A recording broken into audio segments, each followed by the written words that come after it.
So you don't even know after you're done wrapped filming what's going to make it in. Like, right. What jokes are we going to see? So for us, it's as new an experience as for everybody else when we sit there and watch it, because we don't know what got left on the cutting room floor, what made it in, how it gets edited, and what the final product looks we've like. been very nervous the last few services coming in going, I don't know how So it's go. It's a debut for you as well. That's right. Yeah, Absolutely. Well, good morning, everyone, and welcome today to our Trinity Talks episode.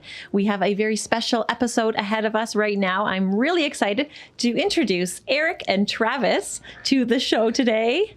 Now, if you've been coming to Trinity, you would have seen them over the past couple of months. We were just talking, they've been at Trinity for almost a year now. However, you may also notice them and recognize them as the recent stars of our Trinity Bakes segments that we've been having over the past couple of weeks. So welcome, guys. Thank you. Thank you so Thanks for much. having It us. is great. We are going to talk today a little bit about your background in theater and dramatic arts, as well as a little bit about our Trinity Bake segments that we've been doing. And also I was wondering if we could talk together about how dramatic ministry can be something that the church can use both within the walls of the church and maybe outside into the world as well.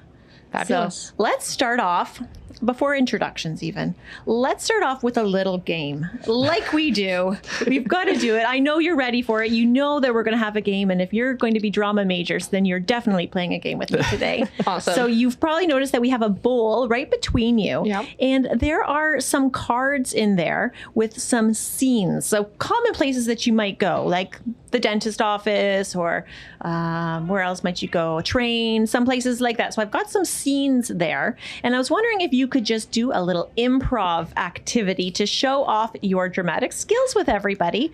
And the trick of this improv game, it's actually a classic improv game, is that everything that is said within the scene must be a question. I think we call it questions. Yeah. So we're going to start. I'm going to have Travis, you can pull out a card and show us and tell us what the scene of your play is. Oh, we've got a school. We have a school, all right. So you can kind of choose Very which good. school it is, and maybe you can start off the scene. And we got to kind of keep it quick, right? Yep. Yeah, keep the pace going. All right. All right. Okay. Eric, did you do your homework? When was it due again? Don't you know? Who told us? We're warming up, folks. We're warming up. All right, time for another one. All Okay. right, all right. That's All right. good. That's okay. This is actually a fun game to play with family. You can play it around the table. You can play it with your kids. I've got hospital. Hospital. All right, that fun place. Okay. So what's the diagnosis? Aren't you supposed to tell me that? Do you think it's serious? Doesn't it look serious? Have you looked at the reports I sent you? When did you send those? When did I send those? Why don't you know this? Why can't I remember? Did you go to school? Did you do your homework at school? We're going to end it right there. Great way to wrap it up. All right. I just kind of want to know what the diagnosis is. I'm confused who was the She's patient and who was the supposed to know. doctor. Or we were both. Oh, that's great. All right. So we know that you're stellar actors because we've seen your Trinity Bakes episodes and we've just witnessed this amazing improv. Let's just start off with Eric. Could you just tell us a little bit about yourself? Yeah, absolutely. So I am from a little town called Meaford up in the Blue Mountains area. Came to school at Toronto for dramatic performance and did their theater program where I met Travis on her first day, actually. We've been together now for nearly over a decade. We have two lovely little kiddos, twins, age 3, and just enjoy getting to relive some of the skills that we've learned in school.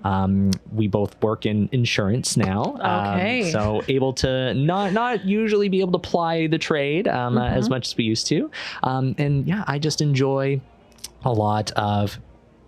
You might not realize it from the content of the videos, but I enjoy cooking. Okay. We have a new garden in our new house that I'm learning to kind of help manage. Nice. And I just enjoy doing things in small groups of friends. I play a lot of like Dungeons and Dragons and games and that sort of thing. And that's kind of one of my acting outlets, I guess, besides Trinity Bakes. Exactly. All right. Oh, that's good to know. Well, welcome. Thank you. Thank you. And what about yourself? Yeah, I grew up in Mississauga. I've lived Mississauga my whole life, except when I took a slight detour out and lived in Toronto, went to U of T for acting as well. And then, met this guy. We moved back to Mississauga. And as he said, kind of found our way to insurance of all places, which sounds really weird, but actually makes more sense than you might think. And then, we've got our kids. We'll get to this, I think, in the questions, but I actually really love to bake. And so this has been a really, it's been an acting challenge for sure, Trinity Bakes. But that's one of my main hobbies. I love baking and sewing and all that good stuff. Cool. So lots of creative things that I'm doing other than acting these days. But the kids keep us very busy. I can imagine. Twins 3 years old. Yeah. Well, that's great. It's a lot of good stuff, a lot of the tricky stuff, but it's a lot of fun. Yes. Okay, so we are fans of Trinity Bakes, and we actually saw you were both doing some of the monologues in a recent sermon series that we had as well, which was the final last words that Jesus spoke on the cross, which was a different type of acting altogether, much more serious. So could you tell us what got you into acting? And maybe you have different answers, maybe the same, but why did you study it? And what did you like about the craft? I guess for me, I've always really enjoyed the act of storytelling and just being able to present and being able to kind of build a connection with people and audiences through these stories that have kind of led a lot of how we look at life. We do that a lot with the stories from the Bible. We do that a lot with Shakespeare, which is a big point for us as theater actors, and these stories that have kind of lived through our cultural history and are retold again and again and again through different lenses. So that was my primary draw, is that I just really enjoy that act of telling a story and connecting with people. Amazing. Great. Thank you. Yeah, similar. But it was, for me, I can remember very specifically, I was like 7. We were in New York. We saw the Phantom of the Opera, and I went into the theater kicking and screaming because I thought it was going to be scary and boring, which I'm not sure how that works. But anyway, my 7-year-old brain thought that made sense.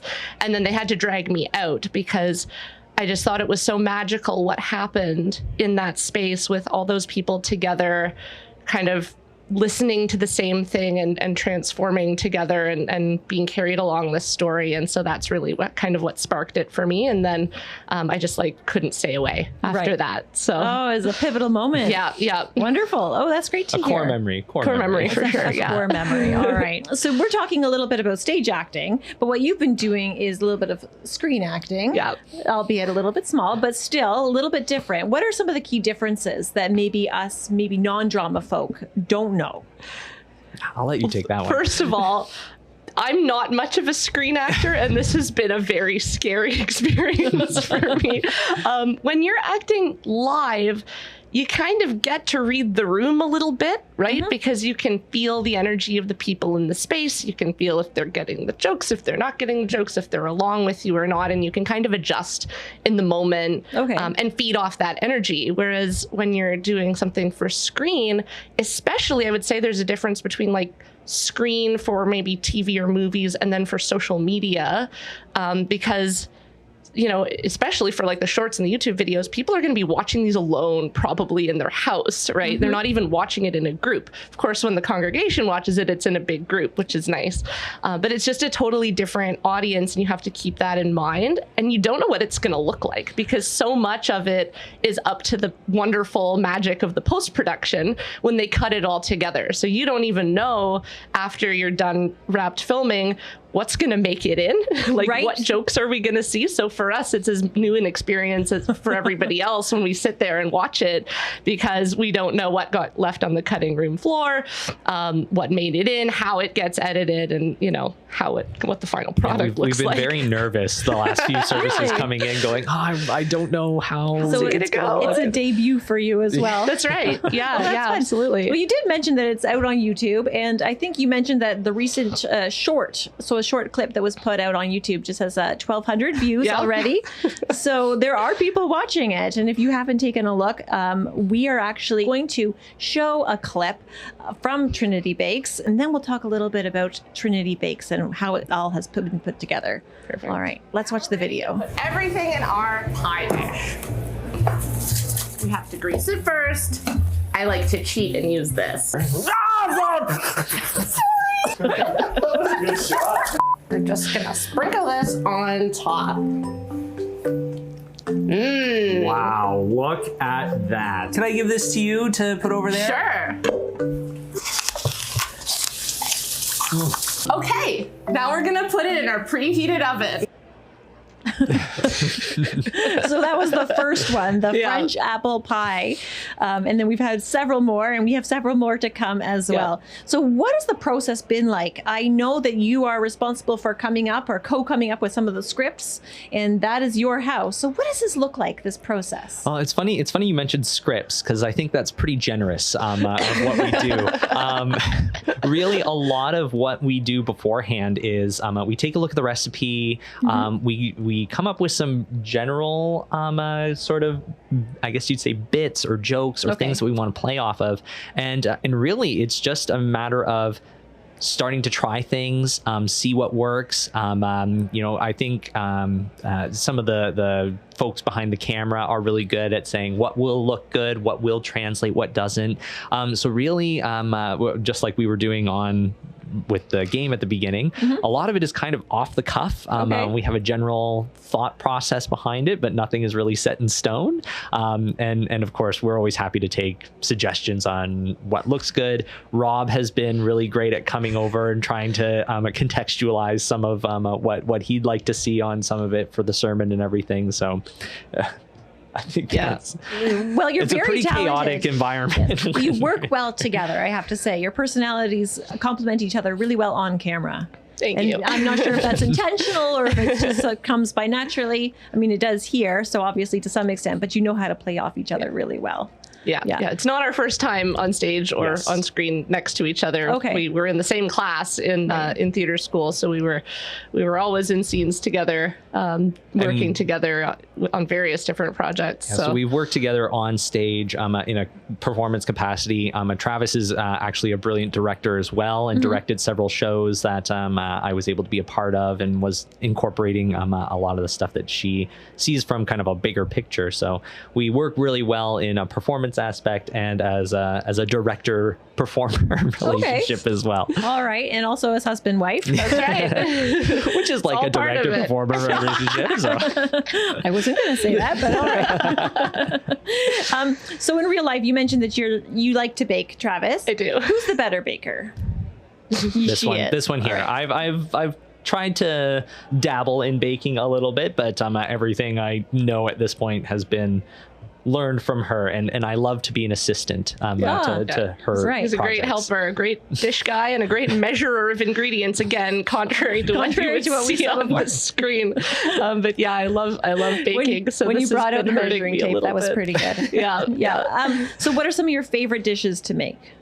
And Eric, what are some of your favorite dishes to eat? Well, I mean, you are a prolific cake baker. I love to make cakes. Yeah, cakes are my thing. You recently made a cake for someone's birthday, just at the beginning of the spring, and even just now, I think you were making. I just made one yesterday for a family friend's bridal shower, like yesterday. Oh, great! So yeah, I bake a lot. Right. Which is probably my biggest baking feat has been after everybody leaves, trying to fix the mess that we've made. We actually ate the French apple pie and the blueberry cobbler that we made. I would like to make them again and actually measure everything, but we did try to salvage them because I also hate wasting food. And so we, dusted off all the icing sugar and put it in the oven, and, it actually turned out all right. We tried to salvage it. Well, that's good to hear. That's good to hear. Okay, so then you mentioned, and I think you alluded to this already a little bit, Eric, that as Christians, we can actually sometimes use and experience our dramatic expression like any art form and use it as a way to develop our faith and maybe even disciple others. So how do you think we can use this creative art form to deepen our faith and relationship with Jesus? Yeah, I think one thing that comes to mind is much like we do with Libby and the praise team. It's kind of a form of creation. It's we using some of the talents and the gifts that we have to kind of give another creative and expression to our faith and connection, not only with each other as a congregation, but also to the messages that we're practicing and we're talking about in Rob's sermons and kind of what the Bible teaches us. I don't know if you have anything. Yeah, I think the other one is really when especially when you're playing a character, and I'll take it back out from Trinity Bakes because it's a bit of a different thing to the Lent monologues that we did. Particularly for me, the individual I was playing was not a super sympathetic sort of a person on first glance, right? They're hurling insults at Jesus on the cross, and this is not the kind of person any of us would probably see ourselves in or want to see ourselves in.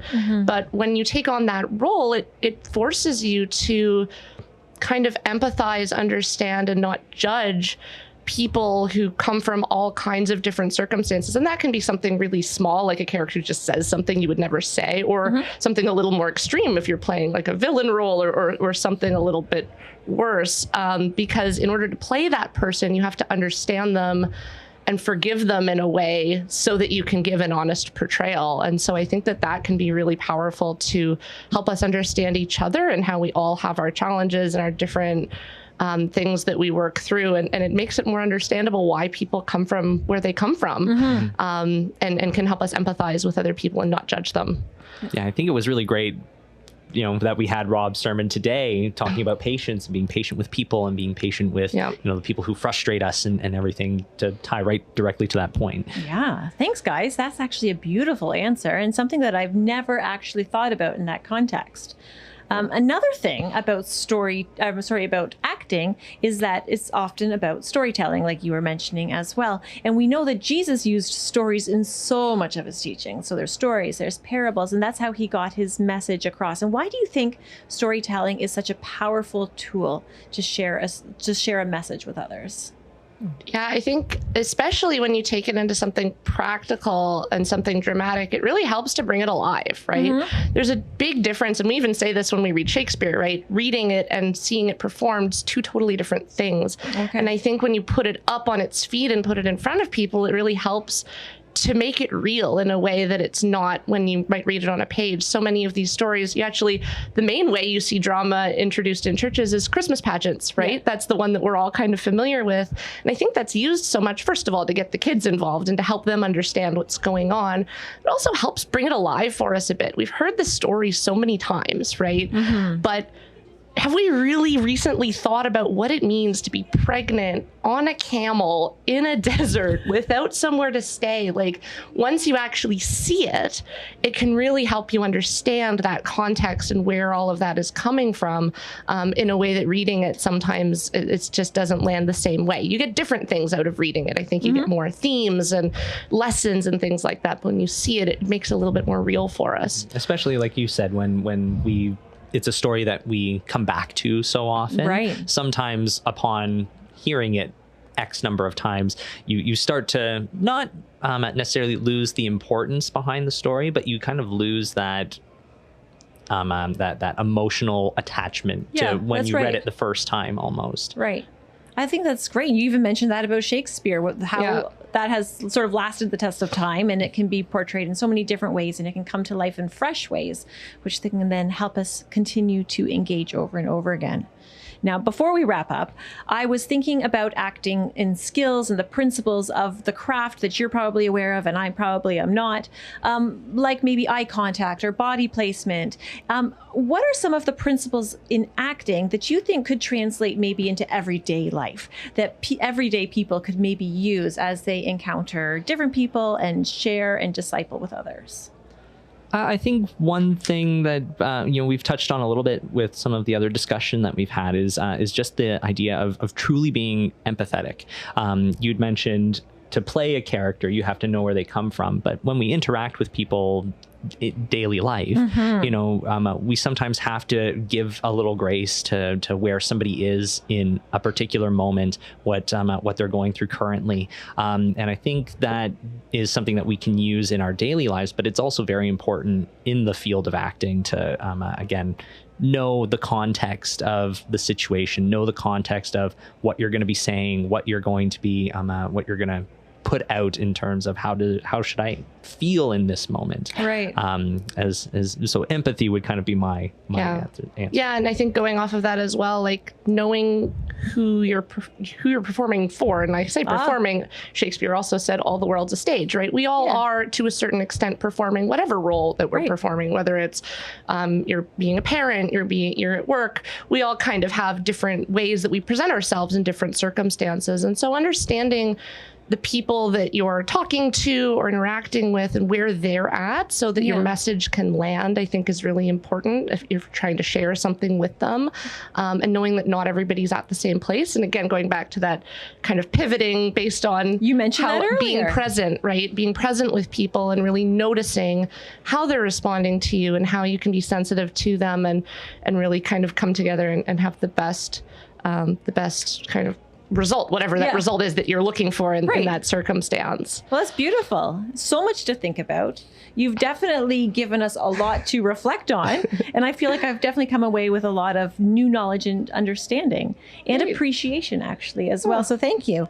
Historically, Trinity has been known to have a drama ministry, actually before my time here. But from time to time, we do skits and we've done plays. What would be maybe even just in a couple sentences synopsis of what your hope or dream could be for Trinity or a church in general to use drama? And if you don't have more. More. I think having more opportunities, having more people involved. I understand some people are sometimes come to it thinking I'm not an actor. I don't know how I'm going to connect. But I think we saw with the Lent videos that we did during that sermon series that, I would think that maybe not everybody who did that felt like they were an actor, but it's being able to give yourself into something is something that we all have the capability of doing. And, as we do with Trinity Bakes, sometimes you're going to look silly. Sometimes it's going to be, you're going to have to play against your type as a bad baker versus a good baker. And I think that it seems scary to get involved and jump in. But, you do it once. And I think, like you said, at 7 years old, you get hooked. Yeah, I agree. I think that there's so much more we can do. We've seen some videos. Be great to see some more like live stuff, get the kids involved. Because I think, again, like kids love to play pretend. And, I've never lost that. But kids definitely love it. And I think adults secretly love it as well. I think so too. But yeah, getting a lot of people together, because I really think, you get to know people in a different way too when you're working on something together, like you would if you were kind of all working on putting a piece of music together or decorating the front of the church or whatever. It's just another way to bring people together in community to bring something positive, whether it's just simply bringing joy or bringing a positive message or a teaching or whatever it is that we're trying to accomplish with whatever that thing might be. Just people working towards that common goal, I think, is so important in community. Thank you. I went into this conversation thinking we were just going to talk about baking, and there are so many layers that have just come out. We could do a whole other episode about baking. That's right. All right. All the mistakes we've made. We'll be looking for the bloopers reel now. That's right. That's right. Well, thank you very much to Travis and Eric, the stars of Trinity Bakes, as well as just lovely family. Please get to know them. And that's it for Trinity Talks.